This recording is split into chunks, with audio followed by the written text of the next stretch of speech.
Thank you.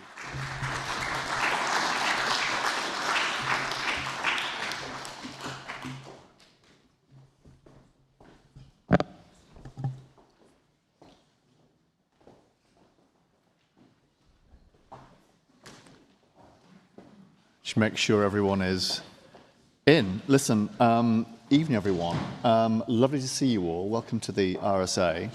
I'm Andy Haldane. I'm the Chief Executive here at the RSA. And we have tonight, we're gathered for a fantastic and fantastically topical event on the cost of workplace ageism. A huge pleasure to have you all here to discuss this topic. It really is a hot one and a really important one when it comes to thinking how best we get our economy going, and indeed how we get our economy growing in the years ahead. And to paraphrase Tony Blair, Blair said, I think when he was Prime Minister, that's something you might remember, we are at our best when we are at our boldest. And tonight, we're going to talk about how we are at our best when we are at our oldest. See what I did there? Just changed one word. And I think there's huge amounts that might be done on that front. And tonight we've got an amazing set of speakers to talk to what might be done to unlock the potential in the older part of the workforce in particular. We have chairing the wonderful Julia George. Welcome back to the RSA. Julia, fantastic to have you here. Former BBC reporter and journalist. I'm going to first hear from Stefano and from Andrew from the OECD, summarising the results of their report, which is called Promoting Better Career Mobility for Longer Lives in the United Kingdom. Is that right? And I shall be reading that afterwards. And after that, we're lucky enough to be joined by the Minister for Transformation. I didn't know we had a Minister for Transformation, but here he is in the form of Andrew Weston. Andrew, welcome. Fantastic to have you here and look forward to hearing what you have to say about what the government is doing on this front. And then we have a few questions on the report itself. So come on with some questions before we turn to our wonderful panel. We have 5 fantastic and fantastically knowledgeable panelists who Julia will introduce slightly later on, and a bit of Q&A. And then for those who can stick around and want to sample some of our unbelievably good cocktails in our new cocktail bar at very reasonable prices, please feel free to do that. So without further ado, let me introduce to the stage Stefano and Andrew.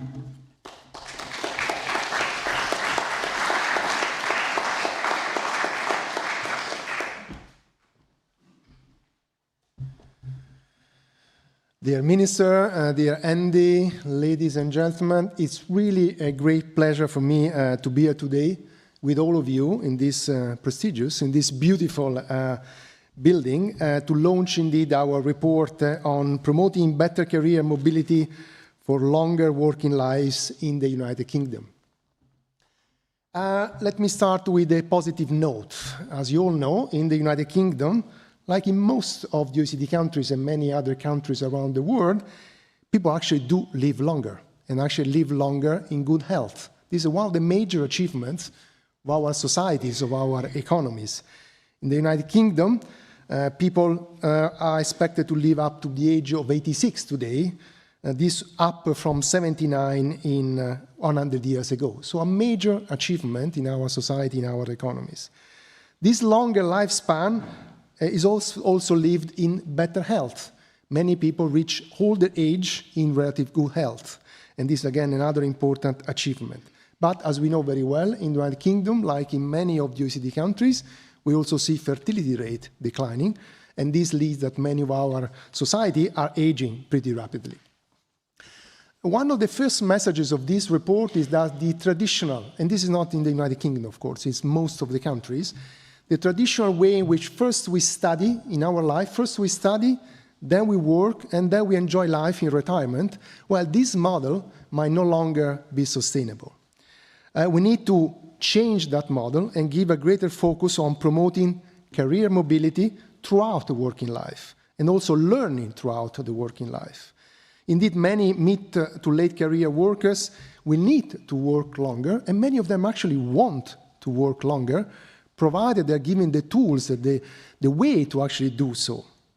They might have to change careers due to the evolving preference they might have, but also because the health condition might not enable them to keep on doing the same thing, but still there are plenty of potential to work, maybe under different conditions. This is also critical for boosting employment rate and business productivity. The good news is actually in the United Kingdom, the unemployment rate for those aged 50 to 64 has increased significantly from 2000. It was 51% in 2000.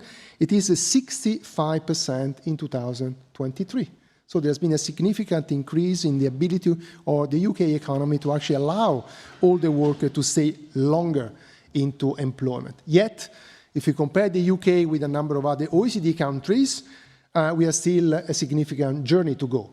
In countries like Iceland, but also Japan and New Zealand, workers 50 to 64 actually participate at 75%, so at much higher employment rate. Furthermore, many workers face significant barriers to their career progression. There is still, in many companies, what we can call age discrimination. If you reach a certain age, your employer might not be willing to invest as much as used to in yourself and your human capital. They might think that a younger worker may be perhaps more productive, and also that investment in training for them has a longer return. They might lack confidence also because of the way in which they are treated on the job, and they may actually reduce their job search, so they might not be able to move into jobs that suits their conditions. Or some of them might have developed some problem also with the health. Our report shows that only 6% of workers in the UK, age 50 to 64, switch job, compared to some 11% among the younger workers. In addition, job mobility has been declining over time. So to some extent, we have people staying in better health, living longer, and yet the mobility actually declines with age. This reduced mobility can limit the wage growth, the ability to make sure we can continue to have a good match between workers' willingness to do, the ability, and actually what the job requires. Career progression is also lower, and also this has, to some extent, a factor to reduce the speed of technological adjustment, or the adjustment to new technology. Our report, and here I will just give you the highlight of the main recommendation, then of course we will get into many more details. First is actually that access to good quality career advice, even for the older workers, is essential. This is likely to promote job progression and career mobility. It will actually give the confidence of older workers to be able to move into new jobs that suits them perhaps better. Our report finds that Job Centre Plus and the National Career Services have room for improvement in this dimension. The 2019, only 31% of the unemployed people contacted the Job Centre to help find work. And probably some of those who are older age actually do contact less the Job Centre Plus. We welcome in this case the government plan to launch a new national jobs and career service and the pilots which have been announced just last week to test the new service. The service can enable more join-up support to help people find the quality jobs that suit their needs. So moving from a controlling of whether or not people are searching for jobs since they receive benefit into actually more assistance for workers to move into better jobs. It is also important to provide specific guidance and job search support from well-qualified counselors to people age plus and over, because they often get less benefit, but also they get less support in terms of assessing their career, where they stand in their career, what they might need in order to move onto their career. The second recommendation is creating opportunity for lifelong learning at all ages. The green transition, think about the advancement in the digital transformation with artificial intelligence, is changing basically each and every job. Some of them more than others, but basically most of the job will be transformed. Workers would have to acquire new competences, and actually the technology itself can be a factor to basically even recognize better some of the competences they might have. Since early 2000, spending on adult learning in the UK has dropped by 70%. From nearly 5.5 million to 1.5 million in 2020. So we have to invest more on training, retraining for workers of all age and really put in place this notion that lifelong learning is something that everybody should embrace.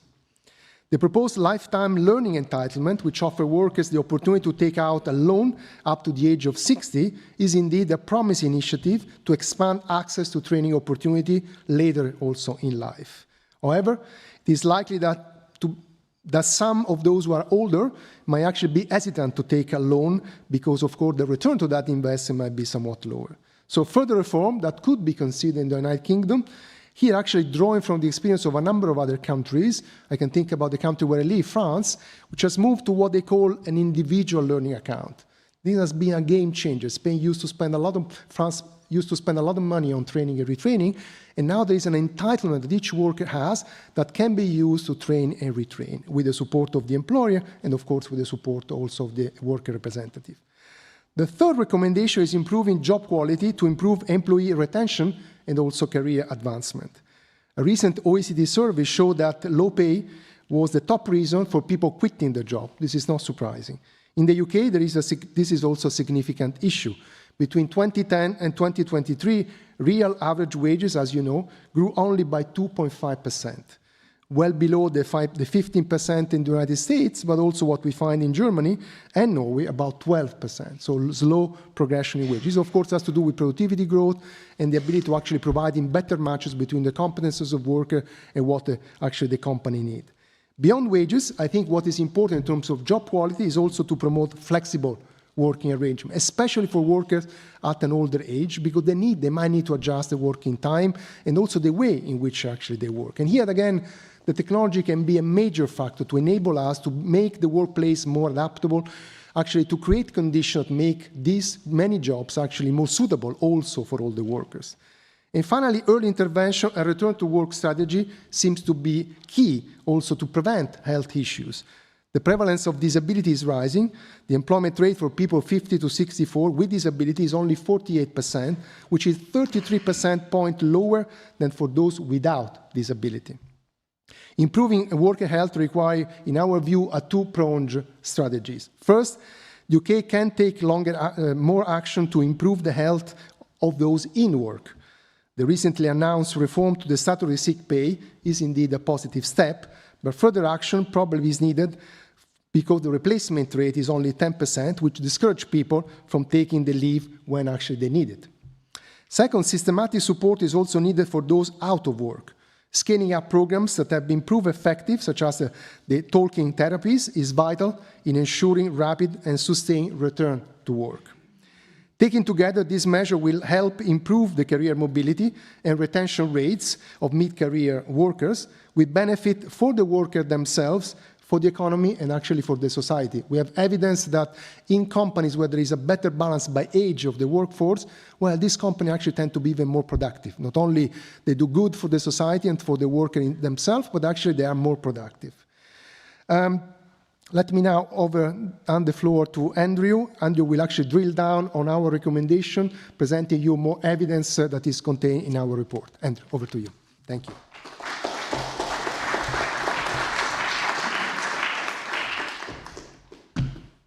Thanks, Stefano. So I'm just going to, as Stefano said, I'm just going to talk in a little bit more detail in the four policy areas that Stefano mentioned. So the first one, as Stefano mentioned, there's a key challenge in the UK is the Job Centre Plus and the National Careers Service are not working very effectively. And I mean, we know that the government would agree with us on this. So, only about 30% in 2019 of unemployed people actually contacted a job centre to look for work.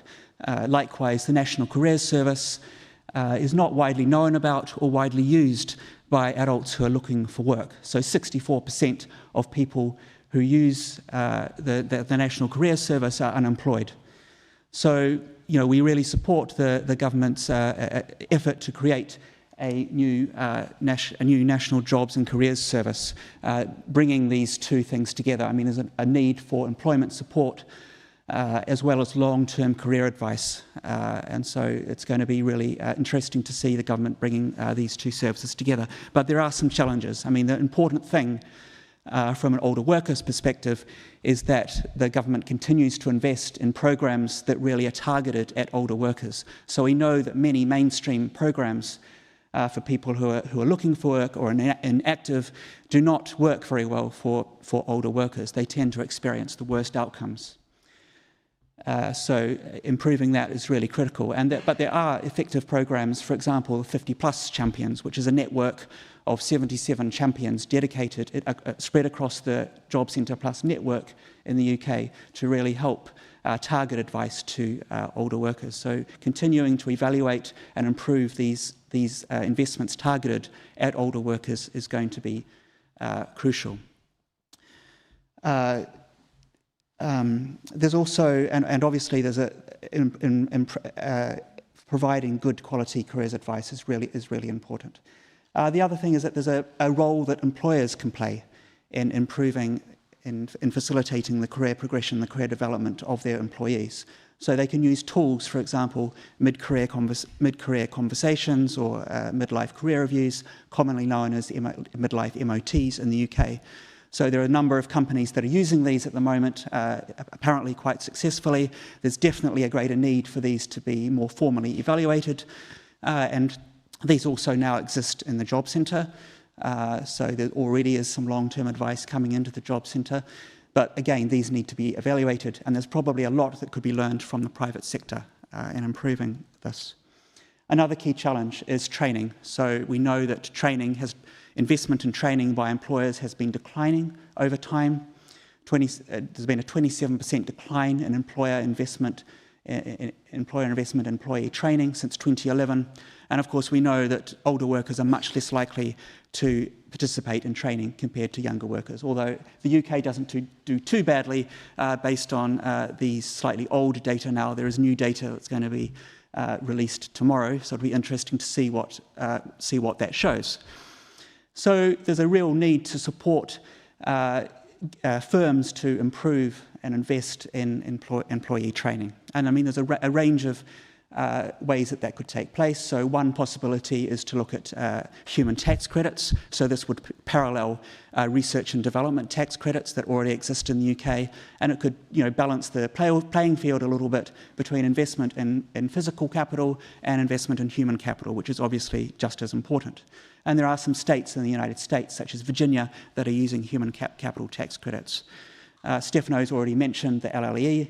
Another area that we think where the government has already announced reform is the apprenticeship levy. So, and what seems to have been happening in recent years is that older workers are increasingly taking up apprenticeships rather than younger workers. So we do think that apprenticeships should be targeted at younger workers, because that's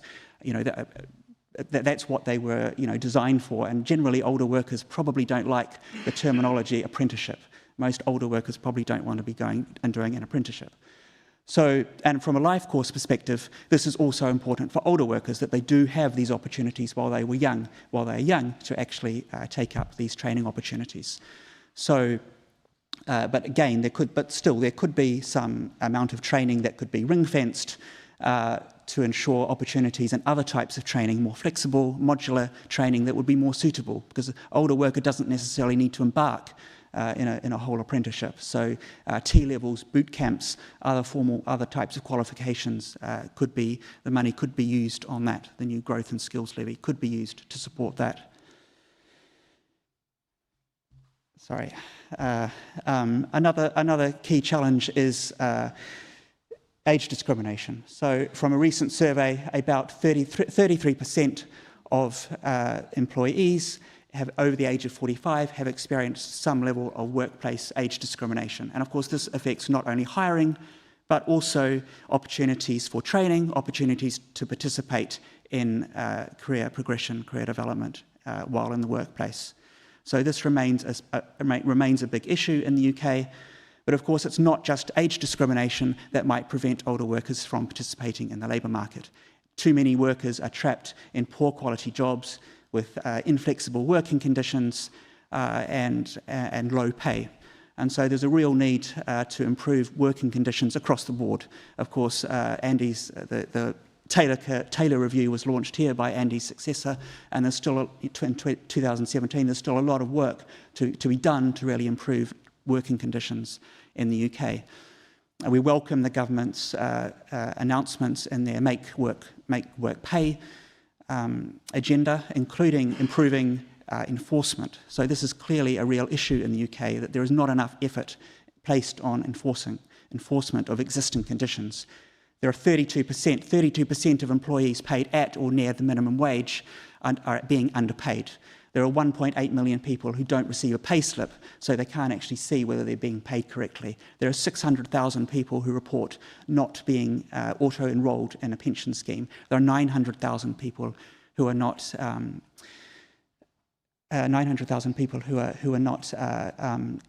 getting their holiday pay, despite that being a first day entitlement.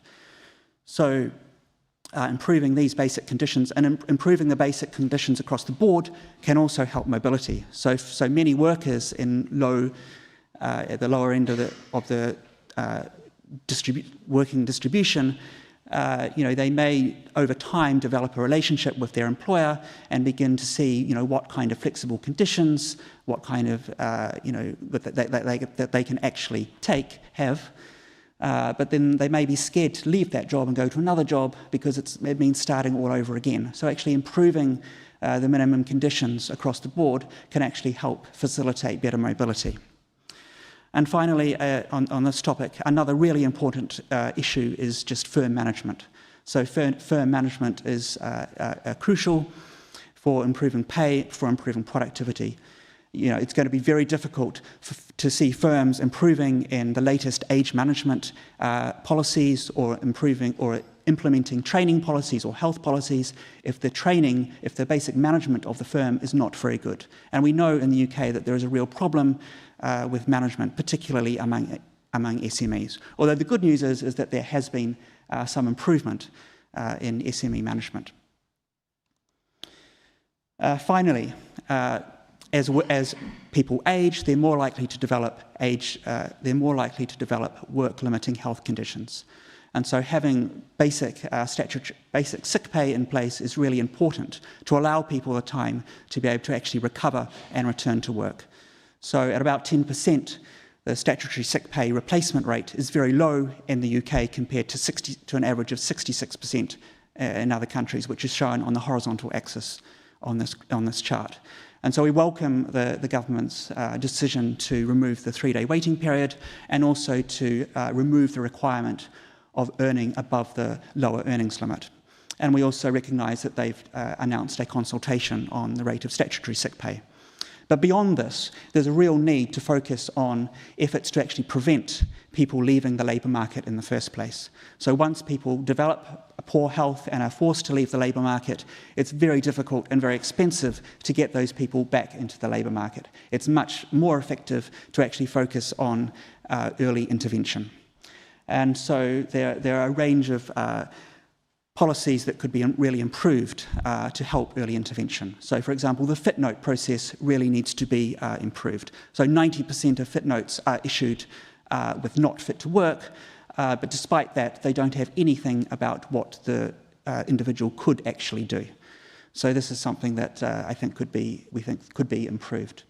And of course, many countries such as Austria, Denmark, the Netherlands, Norway, Sweden have got policies to really engage with workers when they become sick and to follow them, to work with employers, to make sure that they actually stay connected to the employer and that steps are taken in terms of occupational health to improve their health and to make sure that they can return to work. And this might be a graded return to work. So they return to work doing some portion of their job.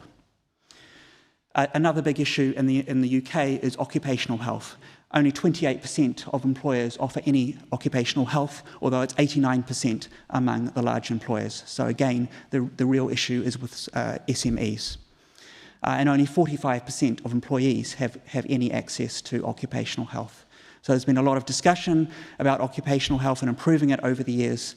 The UK has taken a voluntary approach. Many countries take a more legislative approach.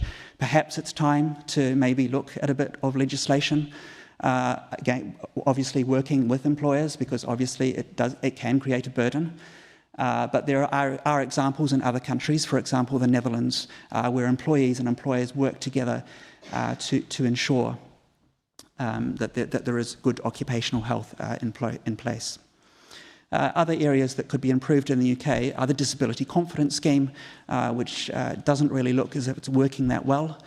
There needs to be a bit more evaluation and a bit more tougher monitoring of firms who get the Disability Confidence Scheme to really make sure that they are actually giving opportunities to disabled workers.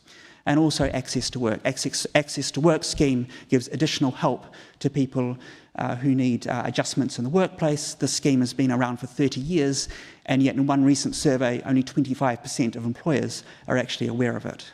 So this is obviously a problem. So I'm going to hand back to Julia.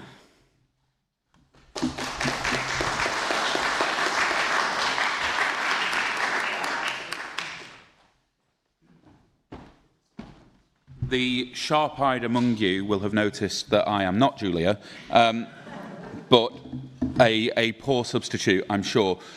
Can I begin by just making a couple of general observations about what we've heard so far and the two principal challenges that I believe that the department has based on my first few months as a minister, and the two are very linked, but one is of perception and one is of approach. So we heard that only around a third of people will reach out to a job centre to look for work. At the same time, only 1 in 6 employers will advertise a vacancy through the job centre. So we have a real problem there, and that is linked to the fact that we are often perceived as a place from which benefits are administered rather than a place that proactively supports people into work. The second is one of approach, as I said, and that is around the fact that we are often obsessed with the fastest intervention possible. So that is about finding any job, not necessarily the right job for people in the long term. And so, as the first ever Minister for Transformation, one of the things that I've been involved in is looking at how we can use digital and AI and tools such as segmentation to look at ways in which we can match people to the right levels of conditionality and the right work for them. And this is how, in the context of older workers and other people who are perhaps further away from the labour market, we can spend more time with them addressing the challenges of the long-term unemployed. However, that was not how I planned to start the speech. So can I begin by thanking the OECD for what is a really important contribution in this report, and also the RSA for hosting us this evening. As a country, we rightly talk about the effects of the long-term unemployment challenge that we have in the country and of older people being out of the workforce in the context of the effect that it's having on our pension system, on social care and on our National Health Service. And we debate how we can ensure that these are sustainable as Britain gets older. But an issue that is discussed much less is the consequences of these demographic shifts for our labour market. This often seems to fly under the radar, but it absolutely must not, it should not.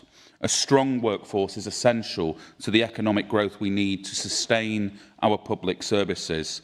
But we already have 3.5 million people aged 50 to 64 who are economically inactive at a time when employers are crying out for staff. And turning that around is crucial to meeting our ambitious long-term goal of an 80% employment rate as part of a decade of national renewal. You would expect me to have the occasional on-message comment in there somewhere. So it's pleasing, therefore, that the OECD is highlighting the need to ensure that the talents and skills of a multi-generational workforce are put to best use. Failing to do this is not just bad for our economy, but bad for older people too. Because good work and good health are two sides of the same coin. We know work helps people play active and fulfilling roles in society and to build a financially comfortable retirement. That's why we're focused on helping people of all ages and backgrounds, including older people, to enjoy full and fulfilling careers. 2 weeks ago, we published our plan to get Britain working within 5 months of coming into government. The White Paper represents the biggest reforms to employment support for a generation, backed by some £240 million. It is a plan that marks a radical change from an approach that made getting people into work all about changes to the social security system. That approach has failed. Instead, we recognise that there needs to be much more of a focus on the many and differing factors that affect someone's ability to work. The Prime Minister said a few times now, fixing the foundations, there I go again, is like finding damp on a wall. You have to strip it out, rip out the plaster, deal with it properly. Anything else is just a sticking plaster. And fixing our labour market is much the same. It means addressing the root causes of our challenges, thinking about people's health, their caring responsibilities, their skills, and how we can help them to overcome these types of barriers into work. That's why we're taking action across government to bring down waiting lists in the NHS, set up Skills England so the skills system is easier to navigate, and tackle insecure work and expand flexible working through our landmark Employment Rights Bill. The bill includes, as we've heard, strengthening statutory sick pay, which I know today's report rightly highlights as an example of the early intervention and support that's crucial to preventing people dropping out of work altogether and helping them to re-enter the workplace. That is part of our wider plan to make work pay, which also includes the 6.7% increase to the national living wage next year. It's a striking fact within today's report that when you look at older workers who've recently changed jobs, the top reason is low pay, while another major factor was a lack of career advancement opportunities. This underlines the need not just to create jobs and get people into work, but to create good quality jobs and help people into good work to help them lead longer working lives. The report makes the case for how we can provide this help more effectively by better joining up employment support, skills provision and career guidance and reshaping our job centres. That's exactly right, and that is what we have promised to do with Get Britain Working. We're going to bring Job Centre Plus together with the National Careers Service in England to create a new National Jobs and Careers Service. It will be open to everyone, of all ages, and it will move away from that one-size-fits-all approach to instead give people genuine, personalised support, not just if they're looking for work, but also if they want to increase their earnings, change their career, or retrain. These reforms will be underpinned by wider changes to the skills system in England to make sure that it is at the high level of quality we need it to be. I was in Tower Hamlets Job Centre last week, and when you speak to people in job centres, one of the big themes that often comes up is the sheer number of people who ask for help with things like how to fill in an application form online or how to make a CV on a computer. It's estimated that 7.5 million people don't have the digital skills they need for work. The way we think about learning and skills in this country must change. It shouldn't be the reserve of young people alone. So the lifelong learning entitlement will open up education and training opportunities to older learners so they can retrain and upskill throughout their working lives. This is vital to ensuring that businesses have the workforce they need to drive economic growth.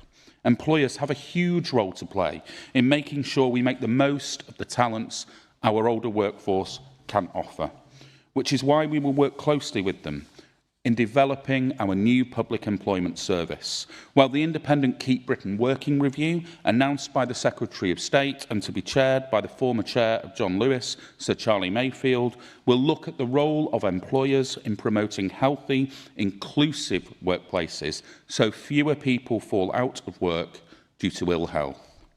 This is particularly important as our society becomes an older one. Older workers are more likely to develop a disability or health condition that affects their ability to work. More than half of those who are economically inactive due to long-term ill health are 50 to 64 years old, with musculoskeletal conditions the most common conditions affecting this group. So we'll tackle this through an MSK community delivery programme and by expanding access to expert employment advisors in musculoskeletal services. Our new Connect to Work programmes will also provide voluntary employment support to around 100,000 people with disabilities and long-term health conditions. And we're empowering mayors and local leaders who know their areas better than we do to join up work, health and skills support, starting with 8 trailblazer areas across England and Wales to better help people who are inactive due to ill health return to work. Before I was elected as a Member of Parliament, I was a local authority leader in Greater Manchester, and I am a firm believer that it is by devolving these issues out and allowing local areas to impact their local labour markets that we can make a real shift. But together with employers, local areas and workers themselves, we're going to transform work, health and skills support so that we all have the tools we need to succeed throughout our working lives. In doing so, we will build a more inclusive, dynamic and resilient labour market, better able to adapt to the changes in our population. One where no one is written off and denied the opportunity to build a better life, where everyone's contribution and potential is valued, and where the knowledge and experience of older people is wielded, not wasted. That is how we make sure that everybody has the chances and choices in life they deserve, and so that they can lead longer, healthier working lives. We will deliver on our missions for health, opportunities and growth. It is, as the OECD report shows, an enormous challenge, but it is one that this government is determined to meet head on.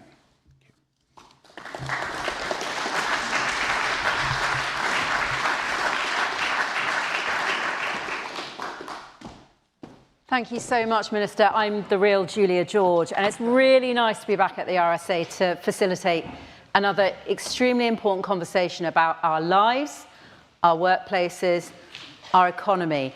Andrew sadly has to leave us, but thank you so much, Minister. Before we move on to the panel, we have got time, I think, just about for one really quick question. So, Andrew and Stefano, do you want to come back up? It's probably the easiest thing. If somebody in the room has got a question they'd like to ask immediately, fantastic.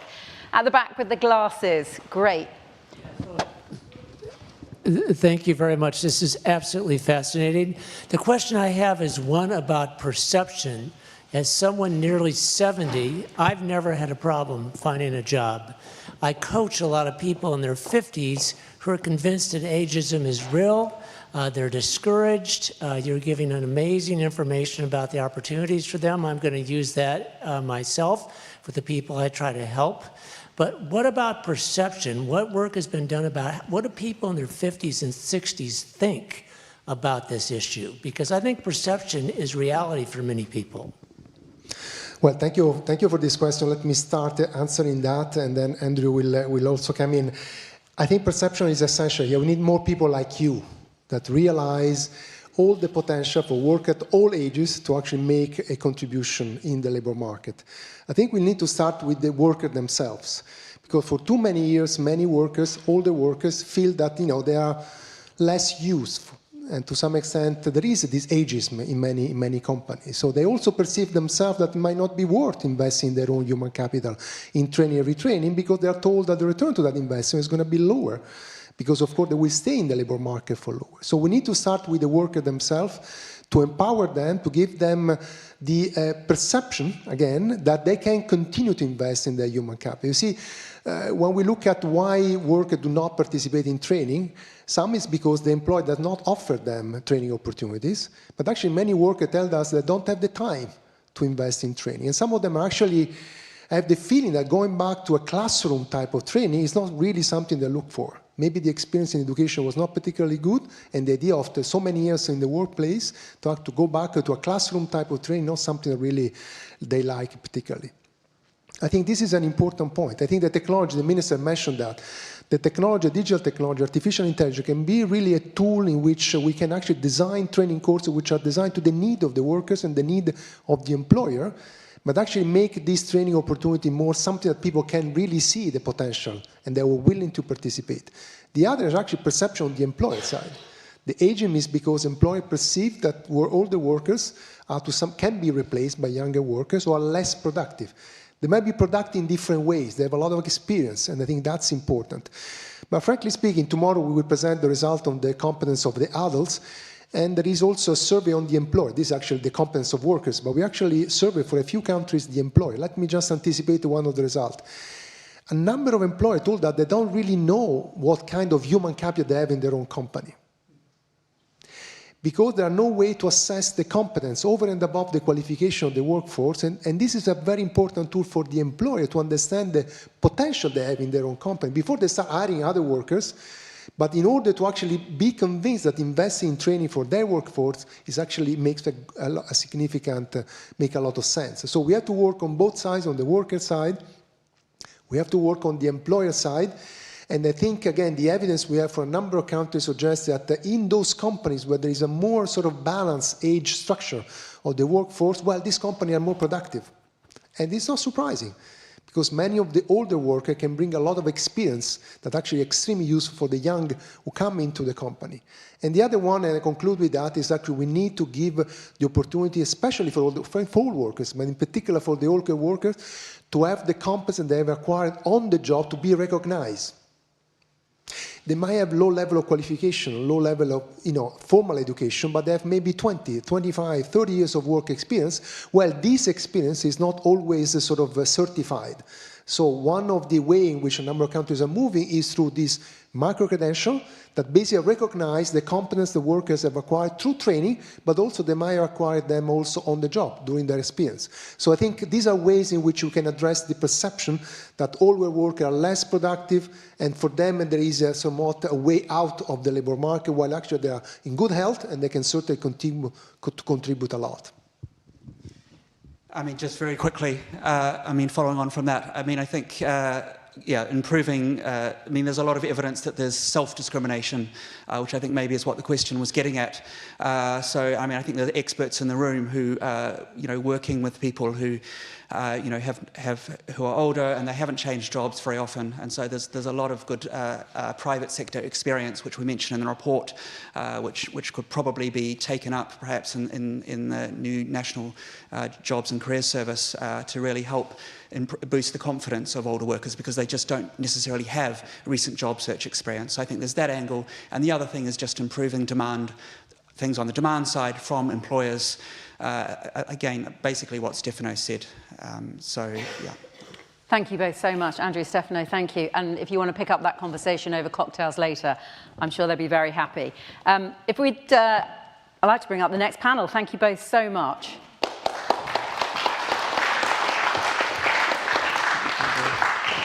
So, welcoming, if you want to come up now, and I'll introduce, as our fantastic panel come up on stage to join me. We have an incredible team. We've got Shruti Singh. Shruti, do come up, all of you, do come up and join us. We've got as much time as possible for questions now, and then do be thinking about questions you'd like to ask as well. Shruti is Senior Economist at the OECD. Welcome. Simon Fanshawe OBE, co-founder of Diversity by Design. Mike Mansfield is the CEO at ProAge. Roisin Mackenzie, Chief People Officer at Saga. And Lucy Standing, who's co-founder of Brave Start. So we're going to jump straight into a conversation, but we'd love to take questions as well. So please do think of all the questions you'd like to ask, and if you're joining us online, we'd love to take your questions as well. They're popping up on my screen, so do feel free to submit those. Shruti, let's start with the classic problem and then the solution to it. In terms of the problem, how does ageism impact on workplace productivity? Okay, I think we've, previous speakers, Stefano and Andrew, sort of alluded to these things. But I think, first of all, I'd like to say age discrimination, inherently, it's quite a complex issue to be dealing with. It's often difficult to prove. and therefore very difficult to measure. But having said that, we know that perceptions towards age discrimination are very common and very persistent. And so, according to a survey that the OECD did with one of the largest NGO in the US, which showed that around 33% of workers aged 45 and over have faced some forms of age discrimination, whether that's in terms of recruitment, promotion, or training. And this ultimately has serious economic consequences. And as Stefan has mentioned earlier, some work that we've done a couple of years ago showed that actually firms that have a higher or greater proportion of older workers actually tend to have better productivity. And not only that, actually, older workers can make their younger co-workers more productive by transferring these skills and the know-how on the job. And so, again, so employers that actually discard the sort of talent just based on age not only reduce the talent pool that they actually can draw on, but really risk jeopardizing their bottom lines. I'm going to undouble mic you because you don't need that one. We're going to use that for questions later on. Thank you so much. I'm going to do a question to everybody to make sure that everybody gets a chance and we warm up our thoughts about this as much as possible. But Shruti, for the moment, thank you very much indeed. Let's go next to Roisin. So as Chief People Officer at Saga, you are instrumental. Everybody would expect it from you. If you can't get it right at Saga, who's going to get it right? Hopefully we do. Could you share some specifics then? Because I want to know how age inclusivity enhances both your workforce and their experience, but also your relationship with your customers. Yeah, so look, I think to start with, age is such an important pillar for us, not just from a customer perspective, but also from a colleague perspective. And you kind of said it, if we're not doing it, if we're doing it really well for our customers, we absolutely have to do it right for our colleagues. And, we do some really practical things. So we actually upskill our colleagues on ageing, and that changes the conversation. And back to that gentleman's point, a lot of it is around the positivity around ageing. There is obviously a natural connotation to vulnerability when people age, but actually, people are living fuller lives, they are working longer, they reach their cognitive peak during their 50s. So there's some really interesting statistics that we share with our colleagues, which sort of ripples into the organisation. And the other things we do is we talk about it continuously. So we listen to our colleagues, we talk to older colleagues, we have a very kind of multi-generational conversation around age. And we just view it as a really positive thing within our organisation. Our oldest colleague is in their mid-80s, and we celebrate that. We offer more flexibility when it comes to kind of our jobs, because we understand that actually that is a really positive thing for older workers, but it's a positive thing for all employers actually, and all colleagues to experience. And the ripple effect into our customers is we absolutely know that our customers value experiencing, having that experience with somebody of an age or that understands the product that we're selling. So a lot of our colleagues who are over 50 can experience the product. And so when they're talking to a customer, it's just incredibly authentic, particularly around our travel business. So, we see a lot of benefit, and we see a lot of, and we put a lot of importance around making sure that we track how many older workers we have in the organisation. Thank you so much.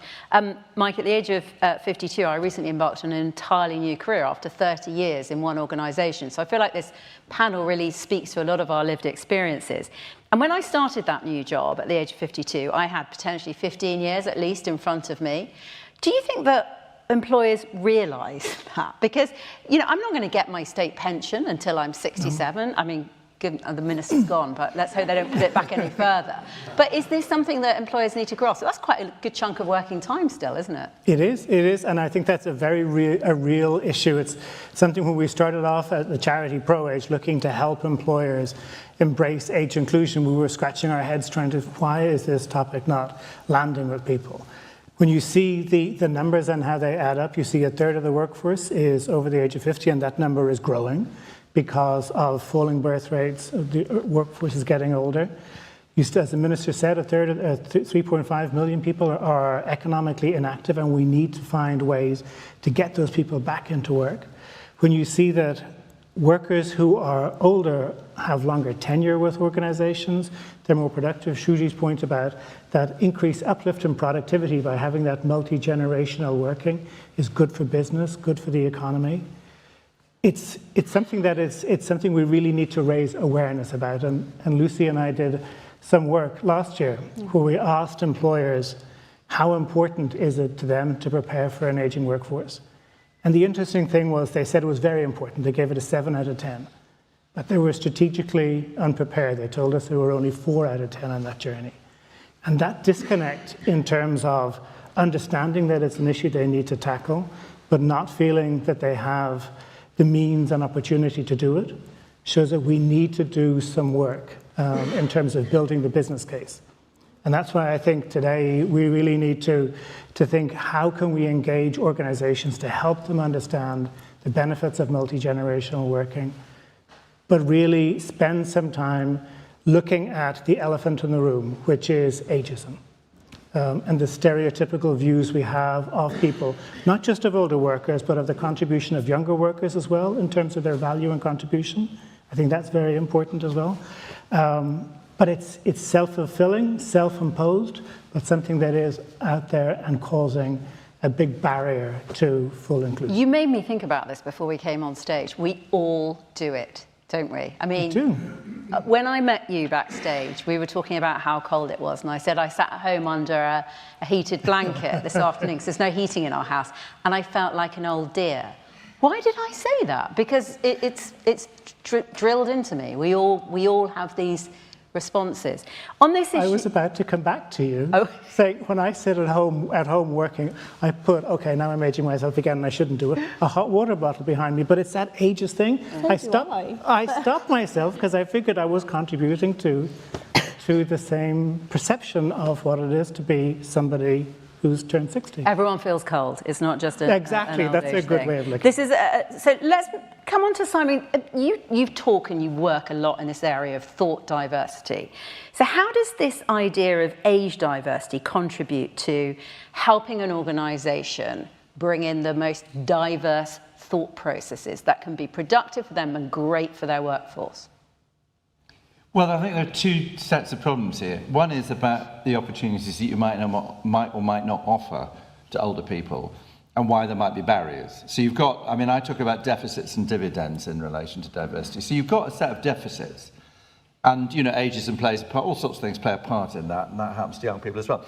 But the dividend is when it doesn't come from the young and it doesn't come from the old, it comes from the combination. And let's be honest, I mean, there are crap old people and crap young people. I mean, let's not joke, you know, they're not a category of people that is somehow consistent and homogenous.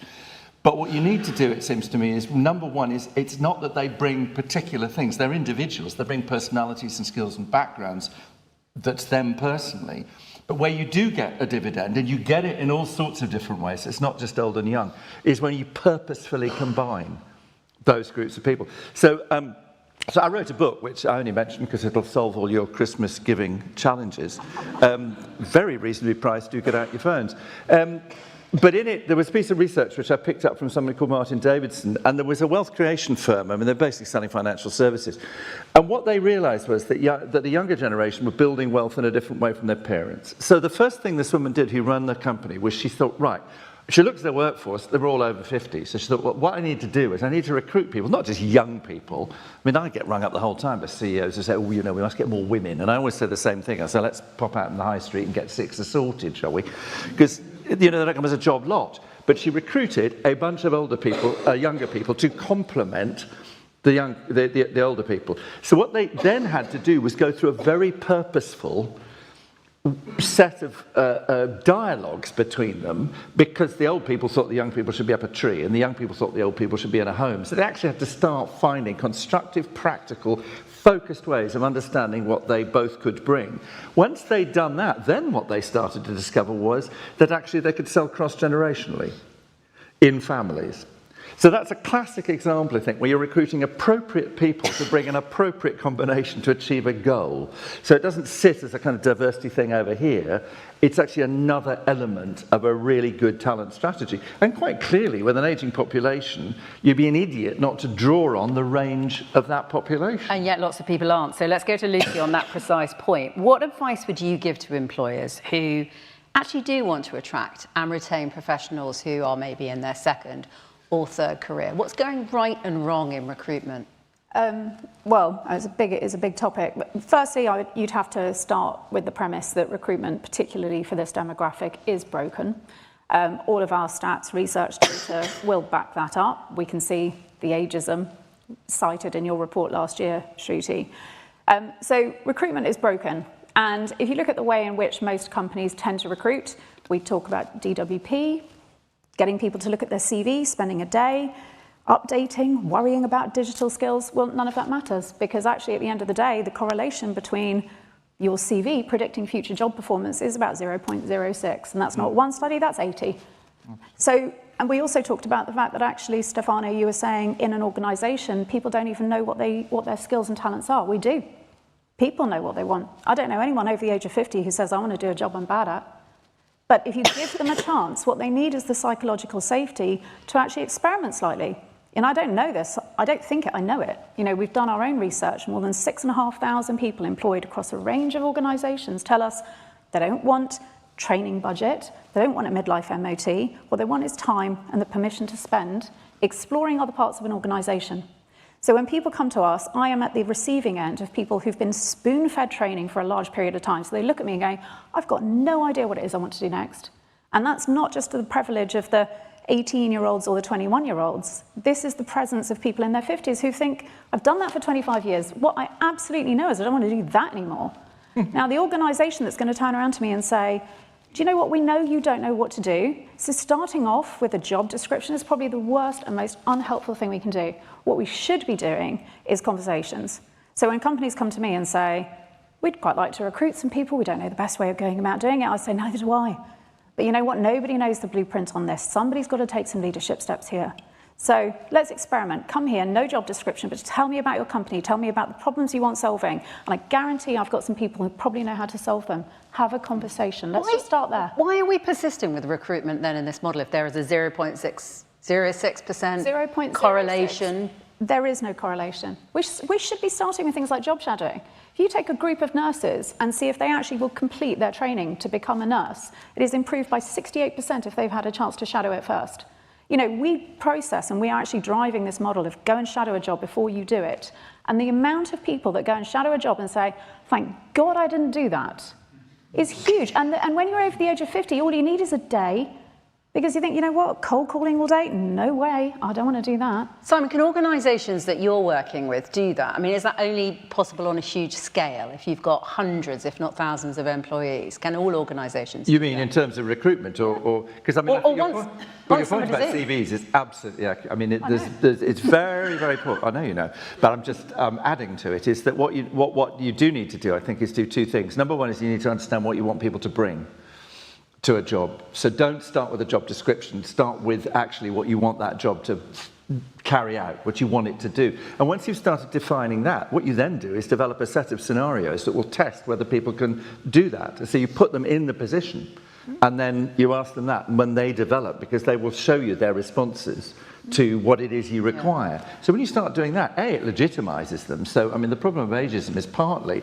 that people assume, or he's assumed that, they can't do the job. Well, if you put people in a scenario and say, you are going to be a police person, and there is a fight, and what would you do about it? Actually, they'll bring their own skills to that because they feel you've legitimized them and popped them in the space. So, I mean, the problem comes is when you're doing that on volume. I mean, that is difficult, and all recruitment is difficult on volume. And at the moment, you know, ChatGPT is actually not helping that, and the idea of AI and all that sort of stuff, because it's building in biases and then it's machine reproducing them, and that's something that we really have to try and understand. Mike, can I come back to you if I may? Talking about workplace cultures and values, is there a particular workplace culture and value, or any of those things that speak to older workers in particular, or does a good set of values work for every age group, as Simon sort of suggested? if you can have an inclusive culture where people feel they can make a contribution, I think that's very important. Showcasing that people at all ages can make a contribution. So showing in terms of, the way I like to break it down is to look at culture, operations, and benefits. So if you, in terms of the culture, if you can make sure you reflect people of all ages in your workforce, you look at the types of job descriptions you have, job design, make sure that it's like we were talking about here, to make sure that it is properly based on the skills that are needed for the job. That's very important, and making sure that you help people acknowledge, discover, and promote their transferable skills. I think that's really going to help in terms of making sure that people put themselves forward for new opportunities. It will empower the individuals, but also show that you can bring a new perspective to a new role, which is very helpful across an organization. And the last area I think organizations should really look at is the benefits that they're offering. So there are areas, and to your point about all ages, flexible working arrangements that are very attractive, and for many people who are older or later in their career, almost essential in terms of applying for a job. But it is the rising tide that floats all ships. People at all ages value flexibility. It shows respect for the work somebody's doing, allowing them to work independently. And other benefits around apprenticeship, care leave, and so on also really help promote that culture that is both age inclusive, but inclusive for people of all ages. Did you agree with the point earlier on about apprenticeships, that older people wouldn't want to embark on one? I was listening to it, yeah. I was listening to it and I thought, if it was presented as an opportunity to discover something new, be agnostic about the name, I love the idea, and I would put myself forward for it. But apprenticeship, it depends on how you look at it. I mean, there are, like that movie with... Robert Red. Thank you very much. Yes, sort of made it sexy and cool to do it. So yes, there are movements to encourage older workers to do it, but maybe it does need new nomenclature. Shruti, let's talk about an evidence base. That's what economists like. I'm sure you can speak to this. What initiatives have that good evidence base for creating an inclusive workplace, inclusive of age, wide range of age? Yeah, I mean, like I said earlier, it's age discrimination is a difficult topic, so there isn't a simple solution or a single solution. So we need to really act on various fronts, involving action by business that's supported by good public policies. And so I think one thing I'd like to echo that Mike was saying earlier, that I think sort of businesses, and if we can design policies from a real life cycle perspective, looking, from the view of sort of career and life stages, and when we take that view, we actually realize that pretty much all workers want very similar things at work and have very similar attitudes to work. And so I think this is a sort of a lot of myth going on at the moment, especially in the media, where we see that sort of, Generation X needs and wants something else compared to baby boomers. But actually sort of some of the work that we've done at the OECD shows that when it comes to work, most younger and older workers value that work is flexible, that pays well, that allows for good career progression over the lifetime. And so we need to think about designing policies, with an age-inclusive way, and that entails some of the things that Mike had said earlier.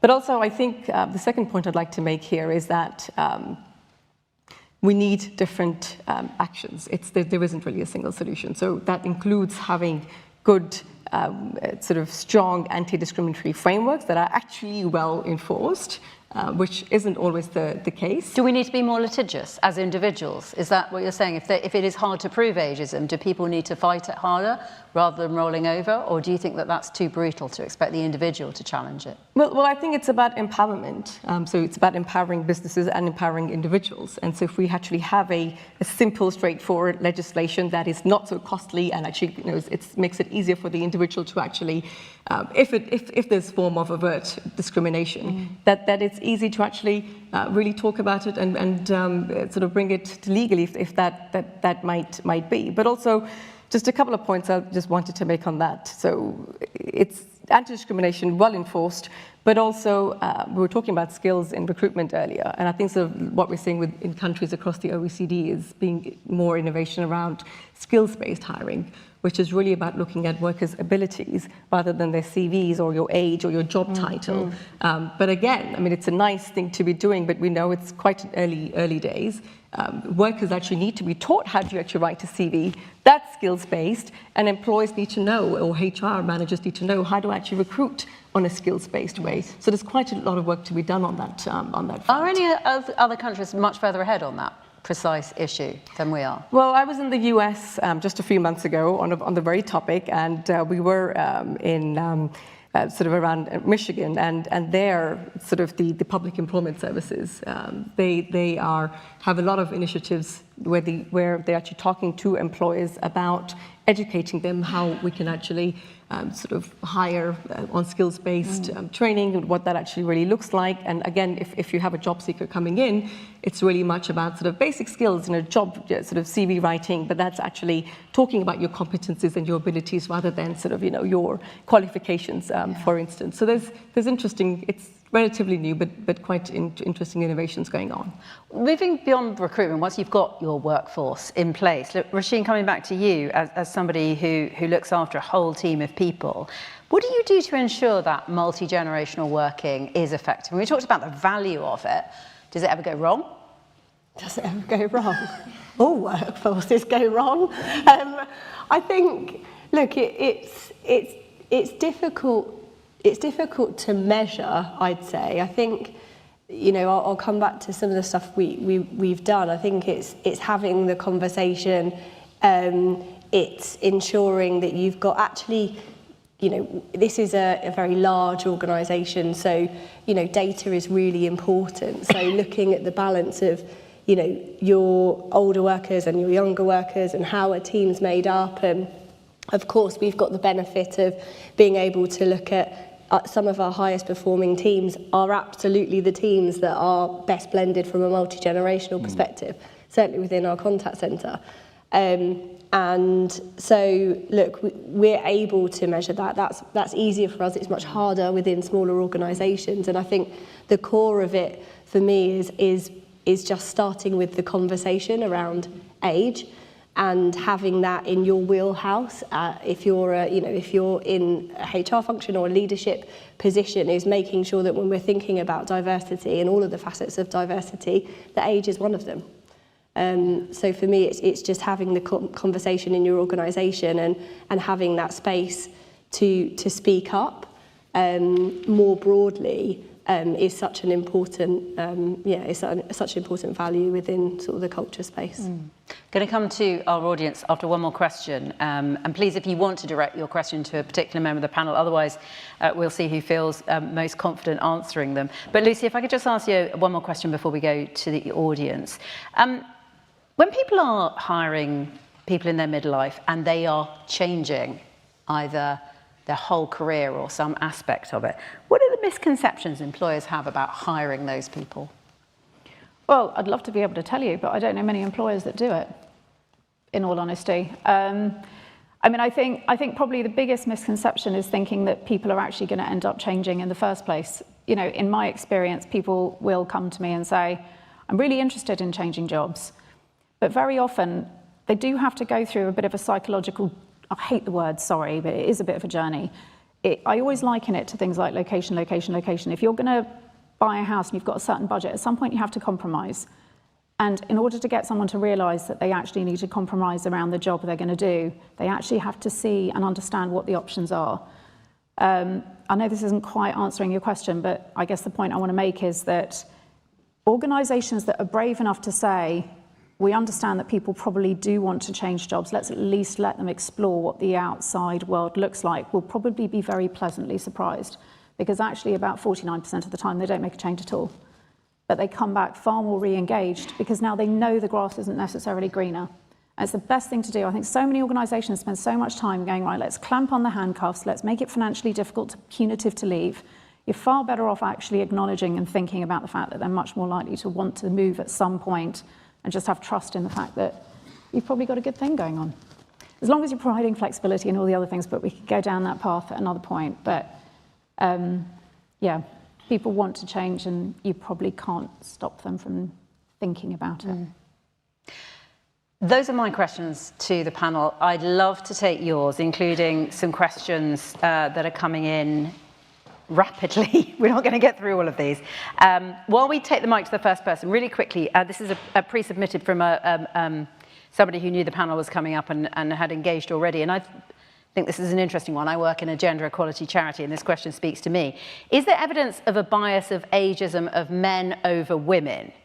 That is, this questioner asks, are older women less likely to be employed, or I guess re-employed, than older men? Does anybody know whether there's data that suggests one or the other? Shruti?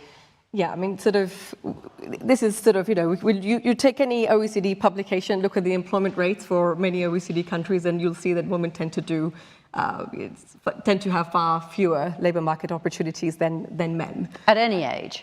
At prime age and at older ages, and this is what we find in the UK report. If you look at the report that's just been launched today, there's large inequalities when it comes to gender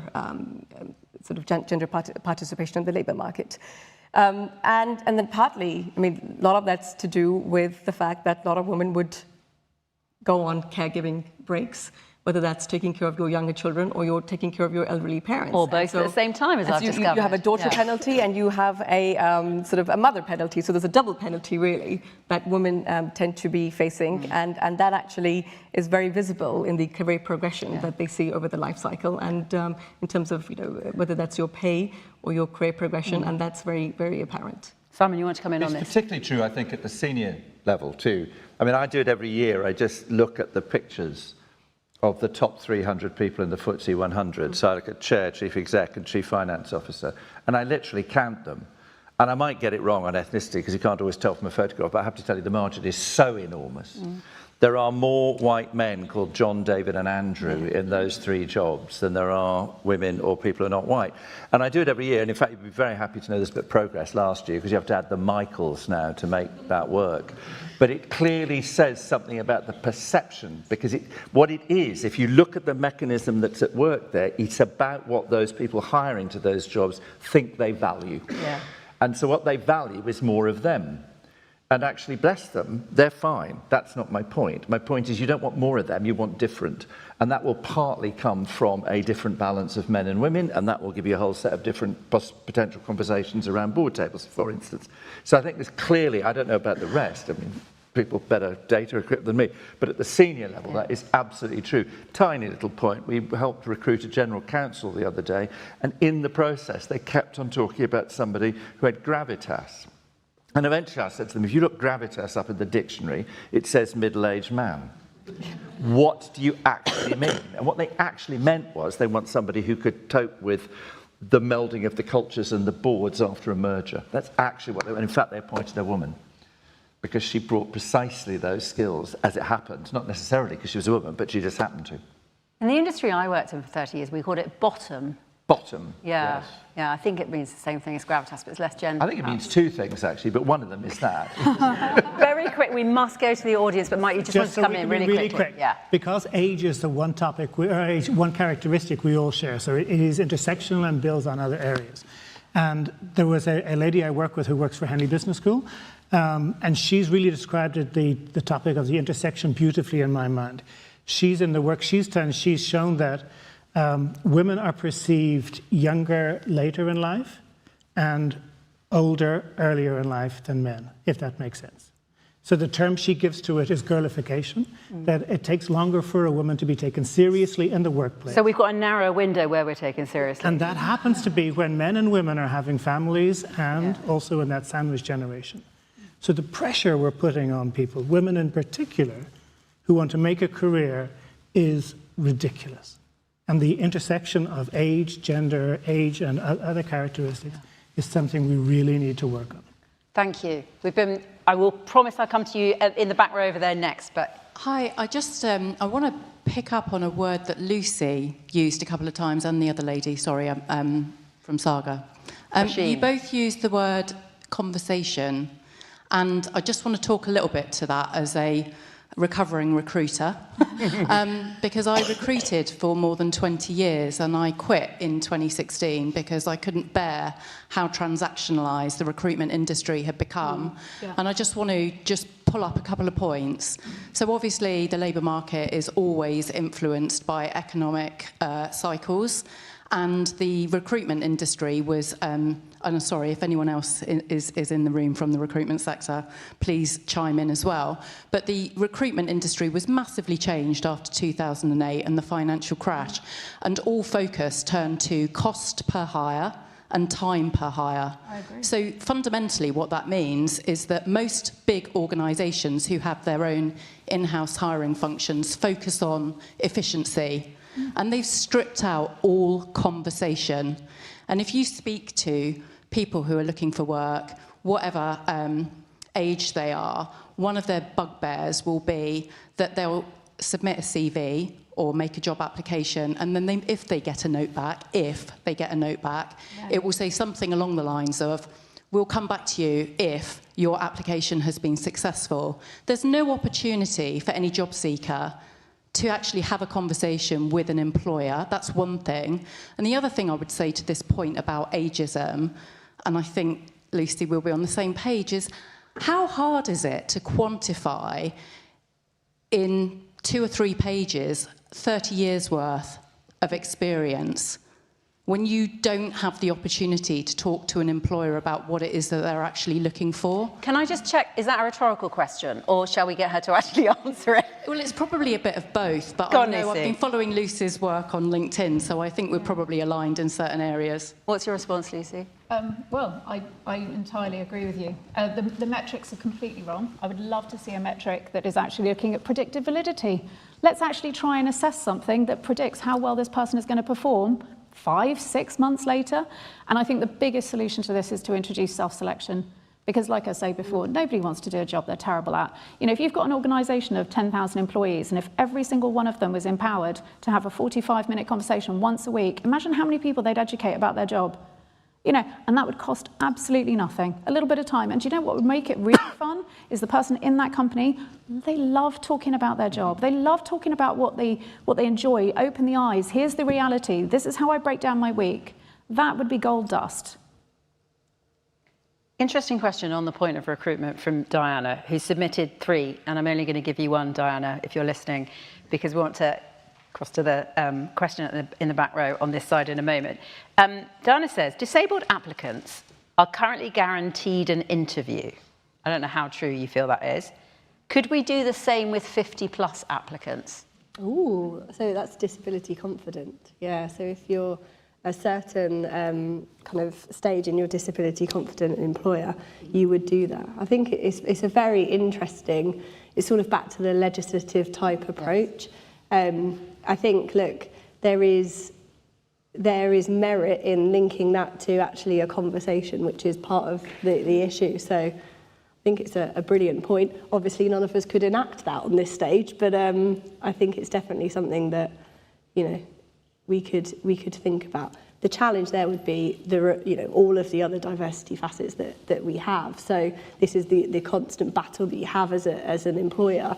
You can't elevate one over another. You know, how do you make sure that you're balancing all of the conversation around diversity? I think back to that lady's point around recruitment, I couldn't agree more. I think there's a real responsibility for employers actually to re-engineer some of their recruitment processes, and there is some brilliance in AI, but there is some real concern, I think, that will lose the human element. Sorry, just to question that. Is there brilliance in AI? I mean, the data on that certainly isn't available yet. Depends, I think, where you're using it, isn't it? Yeah, I mean, in recruitment. In the context of recruitment. No. We don't even, there's no guardrails on it. I think in the context there's no regulation around recruitment. There isn't even basic guidelines on the use of AI in recruitment.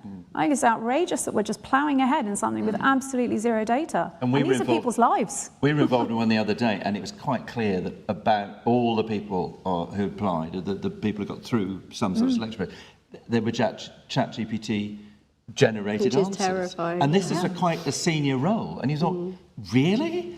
You must. What do you put them all? Do you put them all through to check them? No, there isn't a point. I mean, it was obvious. I mean, we started looking at them, and then they just checked them, and it was really frightening. Okay, a quick thought on AI, I think, from Shruti. Not on AI, but actually the original question, which was sort of, I think sort of the tricky part of sort of, sort of quotas or sort of giving this sort of special treatment is that you actually end up perhaps reinforcing some of the stereotypes as well. And so actually sort of best practice from the work that we've done at the OECD, again, a lot of other countries, is that you actually, if you sort of get rid of employer-based, mandatory retirement ages, or design legislations that are actually sort of, just really inclusive and, sort of rather than actually compartmentalizing people, because that would, in theory, end up reinforcing your stereotypes as well. So the more you move away from it, perhaps the better it is to also become more inclusive. You've been waiting so patiently. Have you got the mic? Hello.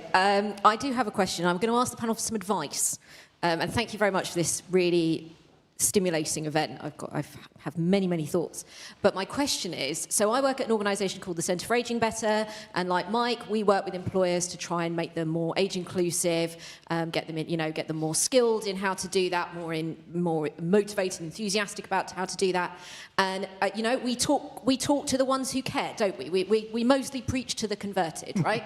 And even that group is scared to talk about age sometimes, right? It's like that they don't want to talk. They're worried about accusing their colleagues of being old.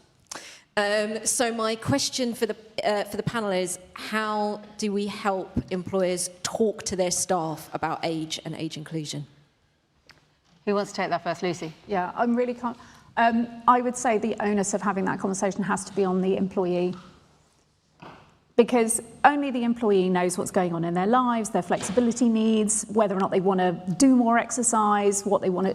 It has to come from the employee, because if you're absolutely right, because of the age discrimination legislation, any employee or any manager going up to a member of staff saying, now you're a bit older, let's have a conversation, it is going to be the sort of thing that's far too icky, and you can't train people into a point of comfort, but you can get the employee to say, right, where are you with your life right now?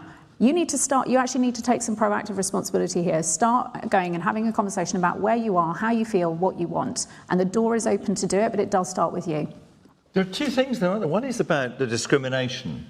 So the issue and the fear around discrimination, but actually actively removing discrimination. Yeah. That's one conversation. But the other thing is, I would go back to this thing about when we talk about age, we can't meaningfully talk about age, race, sexual orientation. These are huge groups of people. So what you need to ask people, it seems to me, to identify, and I would say about your 30 years experience, what it is, it's not who you are, it's what you bring through who you are. So it's the story you tell. And actually the difficulty of distilling that experience is you don't need to distill all of it. If employers are actually telling you what you want, then you could speak to that, and that would be... So there's a match there, isn't there? But I think we need to think about the discrimination element separately from the dividend element, because otherwise you're absolutely right. You get in a trap where people get scared, whereas they should actively tackle the discrimination. There's nothing wrong with that. That's a good thing to do, isn't it? Yeah, that sets the atmosphere. Mike, you want to come in? I agree with what Lucy and Sarah are saying, but to your point, I think there is definitely help we can offer to line managers so that they at least know the guardrails of what can I say, what should I say, where am I getting into a grey area, how could I have a conversation without it being perceived as being ageist. And I think if you do both, you're going to facilitate the conversation. But I do think employers and line managers and organizations need help in starting the conversation, or at least showing to people that there's an open door when they're ready to have the conversation. This speaks to the earlier point about the quality of management in organisations as well, doesn't it? Do you feel that you got advice there? You can collar them afterwards for more. You're going to get collared? Yeah. Yeah. Sorry, I think there's another question. Yes. Thank you. Patrick Dunn, I chair a couple of things. Japan is a good country to look at because Japan is further along this evolutionary track of an ageing population, and there's some amazing things happening there in terms like what? of... Tell us. Give us so, an for example, the preservation of Japanese crafts, bringing retired people, not just elderly people, in to train all generations, not just young people. Some of the Japanese companies also, because their workforce is far older, just doing a lot of retraining, giving people different opportunities. The second example I'd point to is that the Chartered Management Institute, when we were looking at we need to be massively more digital, we couldn't afford, because the organisation was in turnaround, to pay the market rates for digital people. That was where this started. So there was an interview with every member of staff to say, what have you got any digital skills? And what we found was a treasure trove of people who could do all the stuff that we needed doing. Including older people? Especially older people. Correct. In fact, mostly older people. And we upped their salaries, moved them into digital things, and it was fantastically successful. I've just spent the last 6 years with a friend because I got fed up with this negative, whingy discourse about boomers stealing the future and millennials being feckless and all that. And we looked, and we actually used AI to look as well, so AI can be good. We used AI to look at what examples are there of companies doing really positive, practical things.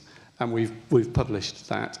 But you see massive organisations like LVMH or Samsung or BMW doing extraordinary things. We just have to look.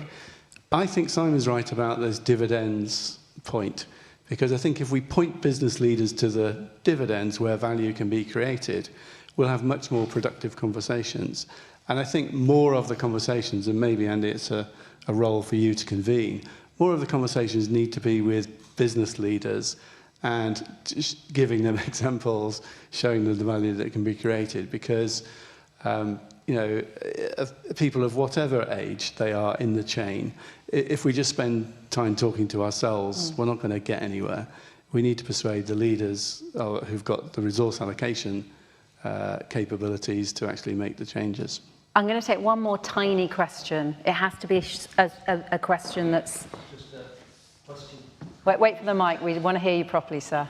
Could we use the tax system to encourage people over 50? For example, the personal allowance, you could move it up to 20 grand. Or if they were self-employed, you could cancel IR 35. We could have done with the minister at this point, couldn't we? I know, but... Couldn't we just cancel IR 35 anyway? It's a nightmare. OK, using the tax system to incentivise older workers. Roisin, what do you think? What do I think? I don't. Do they need incentivising, or do employers just need to listen more? I think it's. I can't. I think. I think there is an encouragement that I think that we could give to older workers and people over 50, that there needs to be some positivity around it, because there are a huge amount of benefits there. To your point, 50 becomes this pinnacle moment, but you still may have 20 odd years. You might decide to work longer. And I think there is, back to that lady's point, that there is a job to do with employers to not fear talking about age. Ageing is a natural thing that will happen. There is brilliance in ageing. And I think there is a society in the UK, we have a really negative connotation towards it. You talked about Japan. When we talk to our customers, how they want to be described is completely different. How they view themselves, how active they are. And I think, look, I think there is a lot of education actually to do within employers in the UK still, and we've got a long way to go for them to really understand what it means to age, actually. There's a whole new panel that needs to be convened on that very issue. Lucy? Well, actually, I was going to ask, Mike, I think, because we did that research. So we did the research. I was about to pitch it. We did that research, and on the back of the research, we did 5 workshops around the country, asking employers and helping them think about how they can attract and retain older workers. And the topic of how can the government help came up in every workshop. Where we landed was because no employer told us what the golden egg was, that research was needed to understand what would be the tax incentive that would encourage more older workers to continue working while still contributing the most to the economy. And you've got to take a longer term view in that in terms of looking at our retirement system and how our future retirement system is going to play out in terms of people drawing down benefits, contributions to the Treasury, but whether it's national insurance, whether it's employment training levies, we need to do some more research, but there is definitely a call for government action for research on the topic. But I would agree. I think with a lot of companies, you make it financially attractive, they will start paying attention and listen. At the moment, it's too hard to get them to engage. Shruti, final word to you.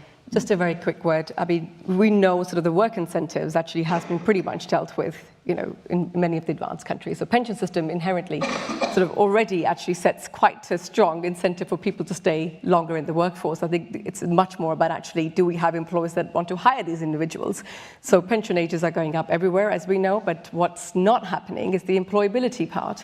And so we actually need workers who are going to be employable, meaning that they get the right skills, the right training, and making sure that they're actually in good health. So actually you need a little bit of everything, and it's not just about work incentives. We need to do much more about how do we boost that labour demand, and sort of that, I mean, there are hiring subsidies happening in lots of OECD countries with limited, you know, evidence. Say that there's a lot of, they're costly, they need to be well designed, they need to be well targeted, and so I don't think that's sort of the ultimate solution in any way, but you do need to sort of take that comprehensive approach, taking the work incentives and the employability part together.